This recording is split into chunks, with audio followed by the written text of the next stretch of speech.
ya. Terima kasih Amel. Nah, jurnal umum itu adalah dasar dalam penyusunan laporan keuangan ya teman-teman semua.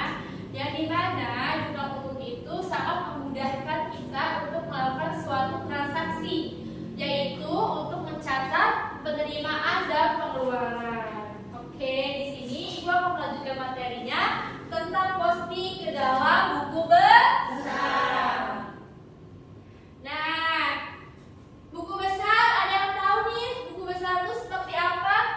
Buku besar kira-kira kayak apa ya bentukannya, modelnya itu seperti apa? Ada yang tahu nggak? Ada yang pernah lihat tidak?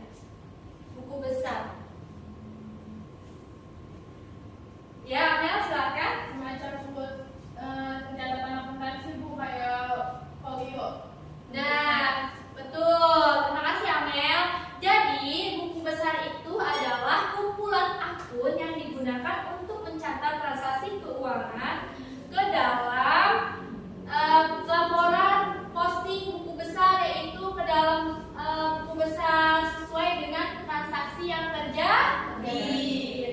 Oke, di sini langsung lanjut ke materi, yaitu ada fungsi buku besar. Yang pertama, mengelompokkan data transaksi. Artinya di mana mengelompokkan data transaksi di sini yaitu bahwa kita harus tahu nih transaksi apa yang harus kita masukkan. Contoh, misalkan transaksi penerimaan kas. Misalkan terjadi transaksi penerimaan kas yaitu pendapatan jasa.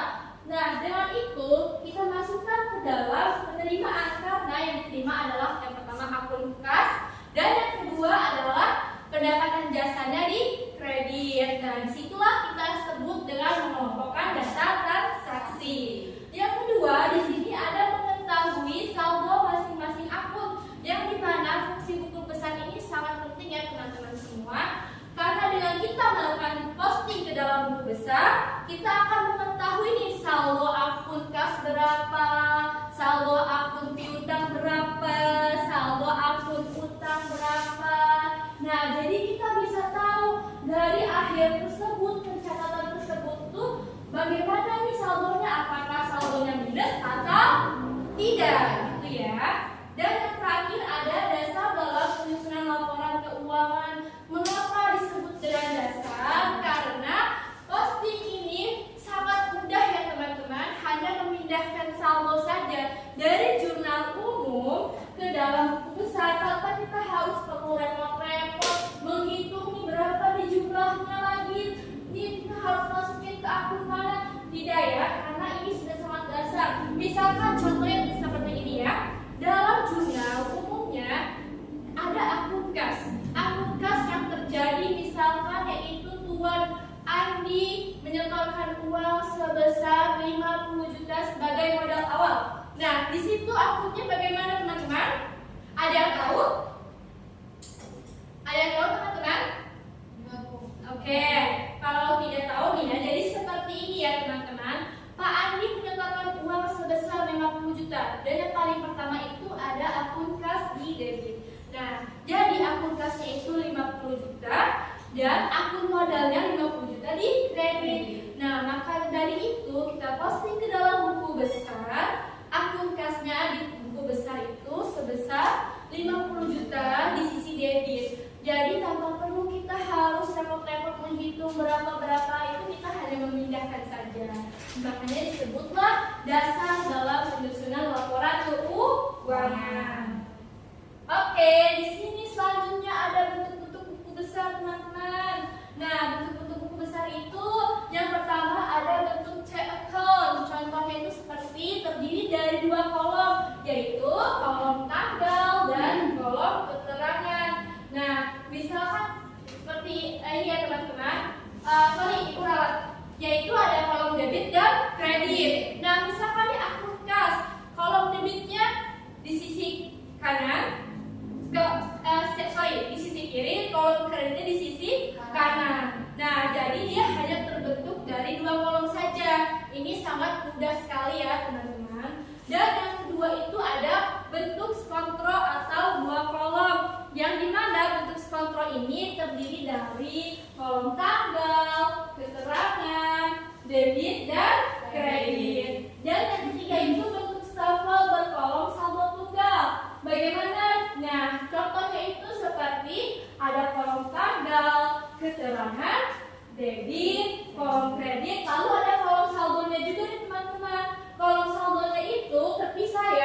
yaitu ada debit dan kredit juga.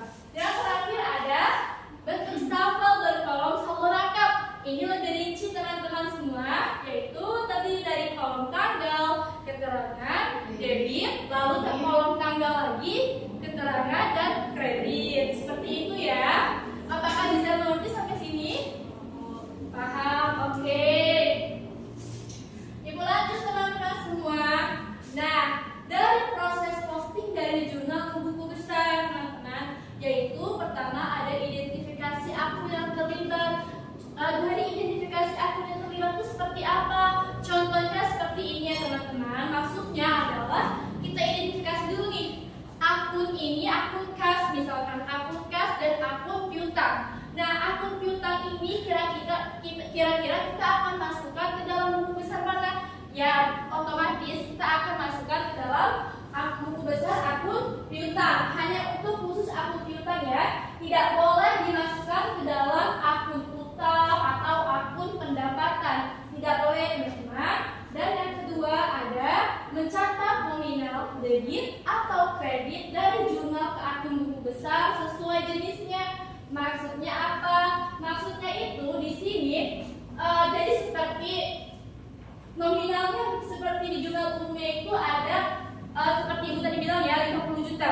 Nah, maka dari itu harus dimasukkan sesuai di jurnal umum, ke buku besarnya pun harus sesuai. Misalkan di debitnya 50 juta, ya di buku besarnya harus 50 juta. Tidak boleh tidak sesuai. Dan yang terakhir, jangan lupa untuk melengkapi kolom tanggal juga kolom keterangan. Misalkan di jurnal umumnya ini kasnya terjadi pada tanggal 1 Mei. Lalu kita harus tulis tuh dalam buku besar sesuai di jurnal umum tanggal 1 Mei juga. Gitu ya teman-teman. Sampai sini ada yang ditanyakan? Paham, Bu? Paham ya? Nah, selanjutnya di sini Ibu ada contoh soal ya teman-teman semua. Nah, kalian coba analisis nih. Kan pada bulan Mei 2020 Nona Leni memulai usaha salon dengan nama Leni Salon. Ini jenis usahanya apa? Ayo, ada yang tahu nggak? Perusahaan jasa, betul. Sudah paham berarti ya? Nah, pada 1 Mei ini Nona Leni menyetor uang tunai sebesar 10 juta sebagai modal usaha. Nah, bagaimana sih jurnal umumnya? Ada yang bisa menyebutkan? Angkat tangannya. Saya Ya, Esti silakan. modal berarti kasnya bertambah di kolom debit dan modal awalnya di kolom kredit. Sebesar berapa? 10 juta. Betul. Tahu Esti. Ya, betul seperti Esti bilang. Kalau debitnya itu 10 juta, yaitu kasnya 10 juta debit dan modal awalnya di kredit sebesar 10 juta. Nah, selanjutnya di sini ada tanggal 3 Mei dibeli peralatan salon secara tunai sebesar 2.500.000. Nah, bagaimana nih kira-kira ini tuh peralatannya berkurang atau bertambah? Bertambah ya. Nah, berarti yang terjadi pada transaksi 2 ini yaitu jurnal umumnya adalah kasnya berkurang ya teman-teman, peralatan salonnya bertambah di sisi debit sebesar 2.500.000, lalu kasnya berkurang di sisi kredit sebesar 2.500.000. Oke, selanjutnya nih pada 5 Mei dibayar sewa ruko untuk 1 bulan ke depan sebesar 1 juta secara tunai. Bagaimana jurnal umumnya, ada yang tahu? Angkat tangannya. Ayo, bagaimana nih kalau untuk 1 bulan ke depan, kira-kira bagaimana pencatatan ke dalam jurnal umumnya, teman-teman semua? Ada yang tahu? Angkat tangannya. Tahu tidak? Tidak tahu nih? Oke, kalau nggak tahu, Ibu kasih tahu ya. Jadi pada 5 Mei itu dibayar sewa ruko. Nah, berarti ini tuh sewa dibayar di buka ya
Oke, dari situ apakah ada yang ditanyakan?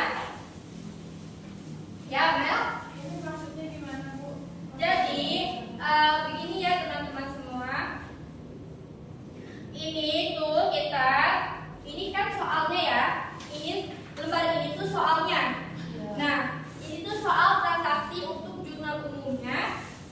Dan di sini Ibu sudah buatkan jurnal umumnya seperti ini. Lalu kalian bikinlah posting ke dalam buku besar menggunakan kertas double folio ya. Jadi setelah kalian sudah ada melihat analisis jurnal ini, kalian lakukan ke dalam posting ke buku besar. Kira-kira akun-akun apa saja nih yang akan diposting ke dalam buku besar? Coba kita analisis bareng-bareng ya. Di sini kita lihat jurnal umumnya teman-teman semua. Kira-kira ada akun apa saja yang harus kita posting ke dalam buku besar? Ada berapa? Jangan berbarengan, saya satu-satu. Kalau misalkan ada yang bisa, silakan maju ke depan, tulis akun apa saja yang harus kita posting ke dalam buku besar. Siapa yang udah mau maju? Tidak. Silakan lagi. Nama akun-akunnya yang harus diposting. Akun apa saja?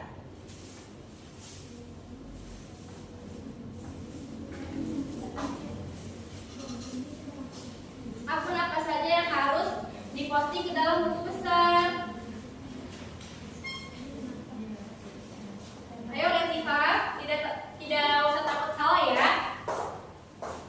Dan teman-teman jangan takut ya, ini poin tambahan buat kalian ya.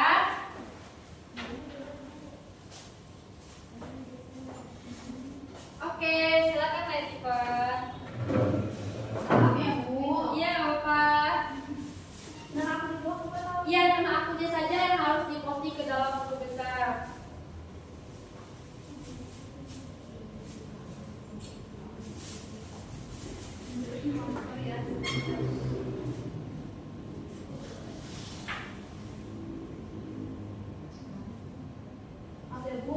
Coba silakan.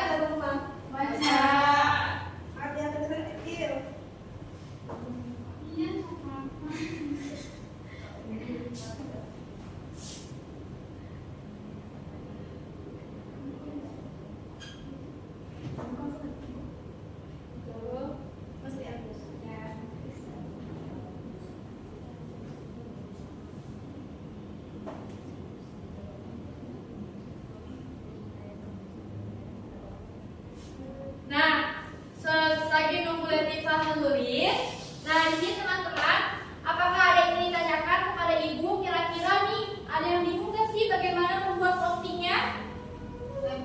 Ya, Novita? Itu bukan salah berbeda Pak. Beda Ibu sama akun beban. Beda karena kalau akun beban ini dia itu untuk seperti kayak beban gaji misalkan ya, karena dia membayar gaji karyawan. Kalau untuk sewa dibayar di muka itu seperti yang tadi Ibu kasih contoh ya, yang untuk sewa kos satu bulan ke depan itu. Jadi ini tuh untuk yang belum kewajiban, yang belum dia bayar tapi sudah dibayar untuk ke depannya seperti itu.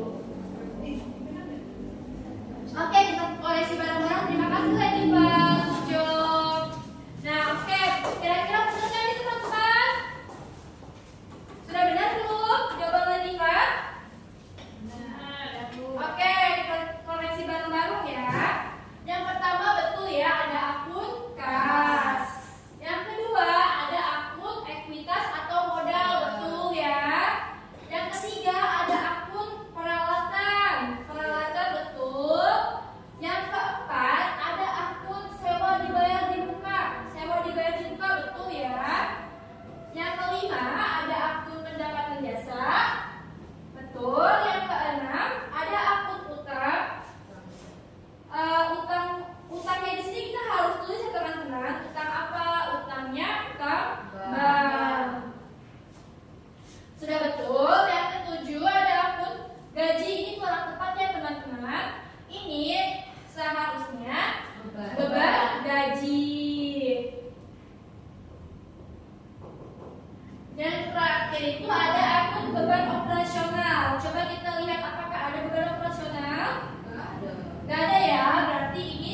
6 pendapatan jasa, 7 ada utang bank, 8 ada piutang usaha.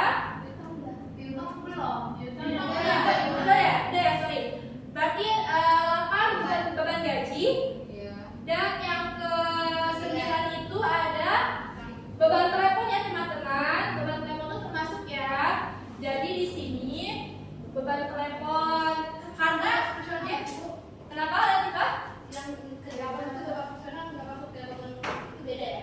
Beda karena ini tuh mereka harus terpisah. Kira sama. Berarti air sama listrik juga beda. Iya, jadi beban air di sini. Yang selanjutnya ada beban listrik. Piutang usaha. Piutang usaha di sini tadi ada 3 ya? Belum. Ada piutang. Kirain tadi langsung ke beban itu personal tertinggal. Nah, oke, di sini berarti ada 11 jawabannya ya. Terima kasih untuk Latifa sudah menjawab. Nah, teman-teman, karena waktunya sudah tidak cukup, untuk tugas posting ke dalam buku besarnya itu dijadikan PR saja dan jangan lupa untuk dikerjakan di buku besar double folio. Ingat ya, teman-teman. Minggu depan akan Ibu koreksi dan jangan sampai tidak mengerjakan. Oke, dari sini siapa yang dapat menyimpulkan materi hari ini?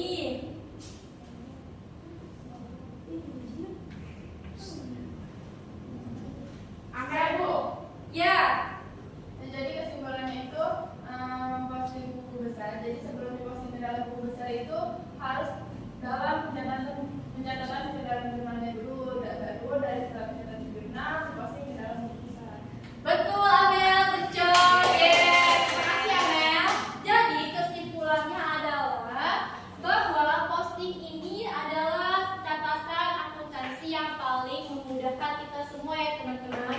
Karena apa? Buku besar ini sangat memudahkan kita untuk mengetahui masing-masing setiap akun, masing-masing saldo setiap akun. Jadi dengan melakukan buku besar ke dalam melakukan posting ke dalam buku besar tentunya akan membuat kita lebih mudah mengetahui saldonya, begitu ya. Untuk refleksi, mari kita Ibu ada model pembelajaran dulu nih, snowball throwing namanya teman-teman. Boleh berdiri semuanya.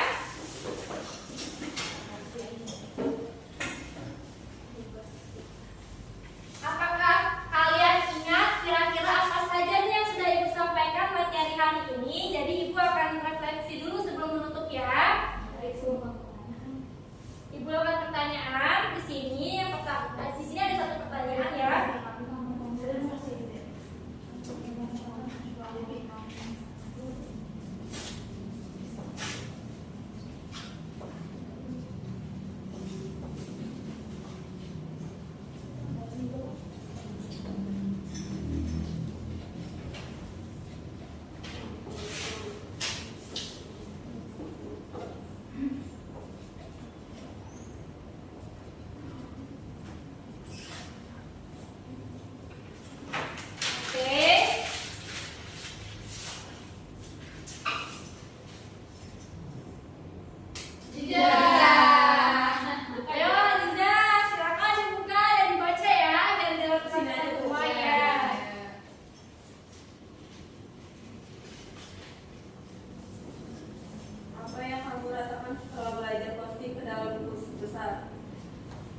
Kita lebih mengetahui ilmu apa sih itu buku besar Ya. dari sebelumnya kan kita belum pernah belajar, dan untuk kedepannya kita akan menjadi seorang akuntansi yang lebih Hebat. hebat Oke, lagi. terima kasih Zizan. Boleh selanjutnya untuk dituliskan pertanyaan kepada temannya ya.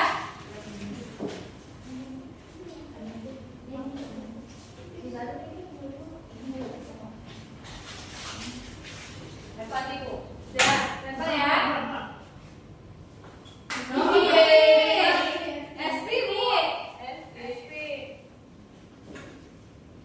Bagian mana yang sulit dipahami? Ya, bagian apa Esti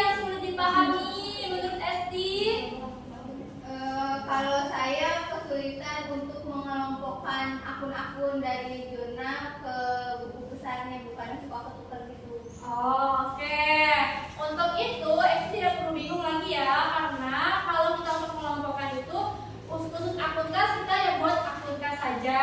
Untuk pendapatan, untuk akun pendapatan seperti itu ya, Esti. Oke, terima kasih untuk pembelajaran hari ini. Semoga bermanfaat ya apa